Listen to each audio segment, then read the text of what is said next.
Yeah, so although we pretty much all knew this was going to be happening, it's now official, apparently. So President Joe Biden against Vice President Donald Trump.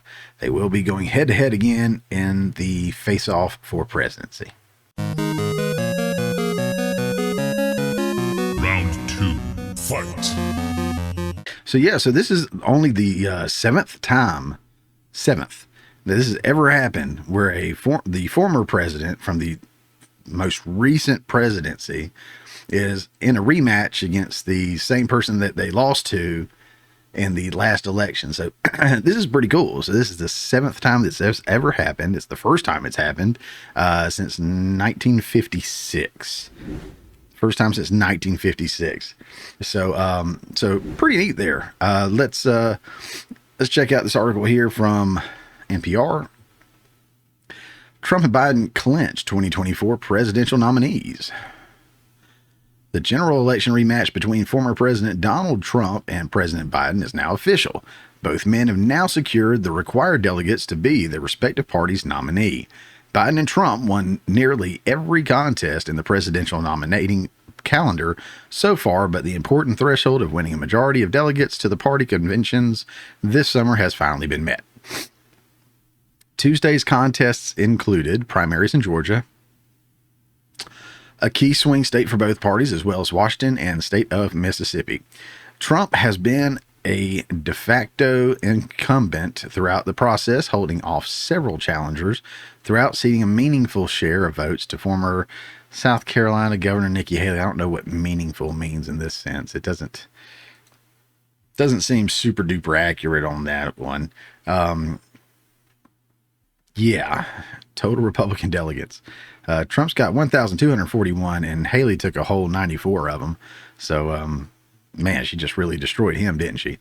But I wanted to look at a couple things here real quick. This one, Mississippi results.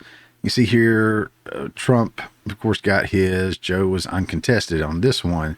And it doesn't show the number of votes. So I'm a little disappointed on that one. I guess because obviously he was uncontested, so there was nothing to vote, whatever.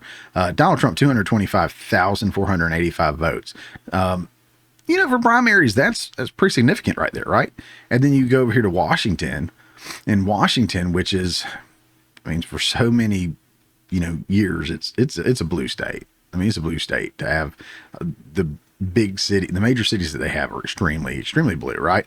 So I know this isn't Donald Trump against Joe Biden, but if we look at the votes right here, the votes here of the 484,000 against his 616,000, you see that Joe Biden's ahead. But if you take into account the additional votes from Haley or Ron or whoever here, you throw those together and you throw all these together down here in Joe, the lead either goes away or gets excessively smaller, exponentially smaller, I guess I should have said, than what we're looking at right here. So when the actual general election rolls around, it ought to be very, very interesting to see how well the two candidates do in this state. And then, of course, my home state of Georgia, Trump got 497,000 votes and Biden only got 275,477. And then when you tally it all together, the Republicans got more overall than the Democrats did. So again, I don't know if that's any kind of idea of what's to come, if it's if this is more accurate than, say, the polls are. I know Georgia is a divided state and it's very very highly regarded as a swing state, and we've been going blue lately, and it is the major Atlanta area. My hometown of Macon is pretty blue, I'd say. And then like Savannah and probably Columbus, because I think it's a college town. Those areas are the bigger areas, and those kind of lean toward blue. Pretty much everywhere else in the state's red. Like red. And then there's a couple areas that are a little on the purple side, but still ultimately end up going red. But if this is an indicator, every vote matters. As you see here, even in a primary, vote matters.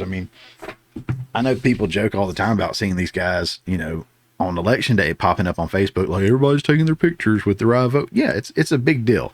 There's a lot of countries that are envious of that because they don't get to do that.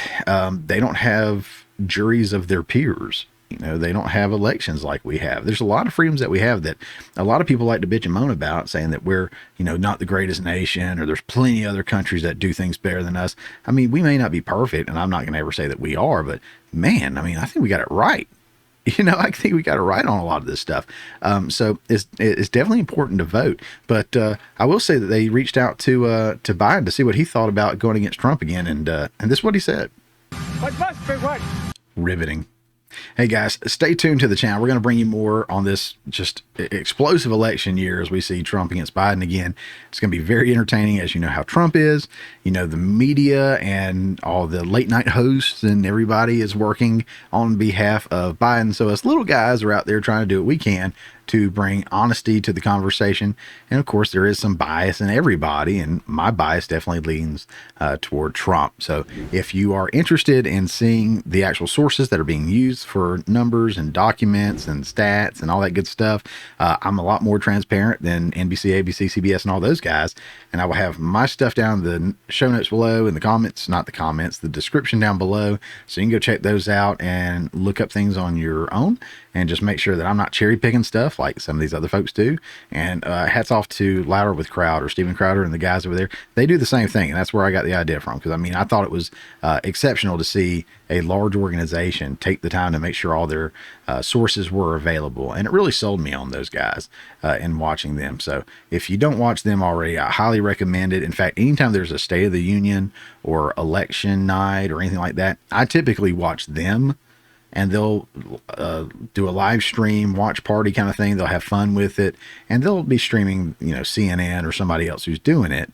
But the guys there are just, and the girls, guys, just in a generalization, they are on point. They are on their game. And, they come with facts. Like as soon as somebody says something, Biden or Trump, they just come with the facts, fact check them right on the spot. It's awesome. I highly recommend those guys. But, yeah. Stay tuned, subscribe. That way you'll see when the next video is going out, because I will be talking about the election all throughout the year. Hey guys, thanks for checking out this clip from the Morning Mayhem. Remember, this is just a portion of the full show that comes out every Friday morning at 10 a.m. Eastern Time. If you hadn't already, don't forget to subscribe so you don't miss out on any of the full shows or these tasty little nuggets.